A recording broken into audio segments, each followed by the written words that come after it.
The brain is an amazing and complex organ. And while many people are fascinated by the brain, they can't really tell you that much about the properties about how the brain works because we don't teach neuroscience in schools.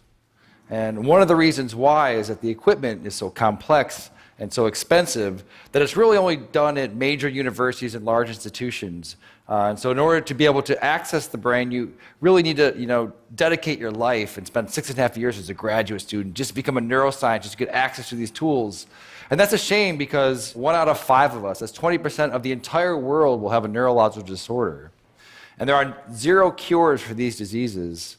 And so it seems that what we should be doing is sort of reaching back earlier in the education process and sort of teaching students about neuroscience, and so that in the future they may be thinking about possibly becoming a brain scientist. And so when I was a graduate student, my lab mate Tim Marzullo and myself decided that, what if we took this complex equipment that we have for studying the brain and made it simple enough and affordable enough that anyone, an amateur or a high school student, could learn and actually participate in the discovery of neuroscience. And so we did just that. A few years ago, we started a company called Backyard Brains, and we make DIY neuroscience equipment. And I brought some here tonight, and I want to do some demonstrations. You guys want to see some? All right. So I need a volunteer. So right before, what is your name? All right, Sam. I'm going to record from your brain. Have you had this before? No. Okay. All right. I need you to stick out your arm for science. Roll up your sleeve a bit. All right. And so what I'm going to do, I'm putting electrodes on your arm, and you're probably wondering, I just said I'm going to record from your brain. What am I doing with your arm? You have about 80 billion neurons inside your brain right now. They're sending electrical messages back and forth and chemical messages. But some of your neurons right here in your motor cortex are going to send messages down when you move your arm like this. They're going to go down across your corpus callosum, down onto your spinal cord, your lower motor neuron, out to your muscles here. And that is electrical discharge. It's going to be picked up by these electrodes right here. And we're going to be able to listen to exactly what your brain is going to be doing. So I'm going to turn this on for a second. Have you ever heard what your brain sounds like? All right, let's turn it on. So go ahead, go ahead and squeeze your hand.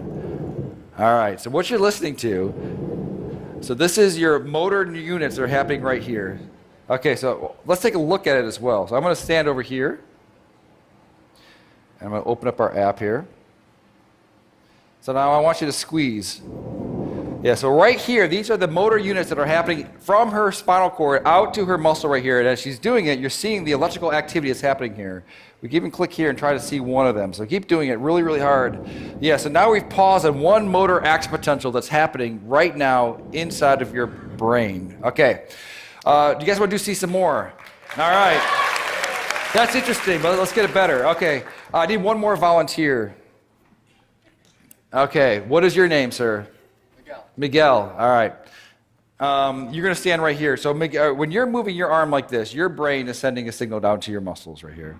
I want you to move your arm as well. All right, so your brain is going to send a signal down to your muscles. And so it turns out that there is a nerve that's right here that runs up here that innervates these 3 fingers.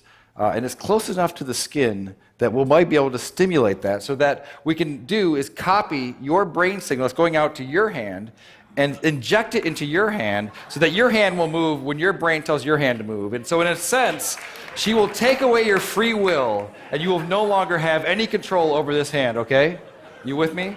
All right, so I just need to hook you up. All right, so I'm going to find your ulnar nerve, which is probably right around here.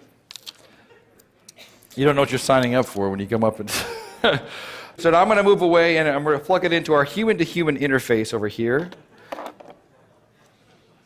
Okay, so Sam wants you to squeeze your hand again. All right, do it again. All right, perfect. So now I'm going to hook you up over here so that you get the stimulus. It's going to feel a little bit weird at first. This is going to feel like a, when you lose your free will and someone else becomes your agent, it does feel a bit strange. So I want you to relax your hand. All right, and Sam, you're with me? All right, so you're gonna squeeze. I'm not going to turn it on yet, so go ahead and give it a squeeze. All right. So now, are you ready, Miguel? Ready as I'll ever be. Okay, so I've turned it on. So go ahead and turn your hand. Do you feel that a little bit? No. Okay, do it again. No, a little bit. A little bit. Okay, so relax. No, hit it again. Okay. Oh, perfect. All right, so relax. Do it again. All right, so now. All right, so right now, your brain is controlling your arm, and it's also controlling his arm. So go ahead and just do it one more time. All right, so that's perfect. So now, what would happen if I took over my control of your hand? And so just relax your hand. What happens? Nothing. Why not? Because the brain has to do it. Now you do it again. All right, that's perfect. All right, well, thank you guys for being such a good sport.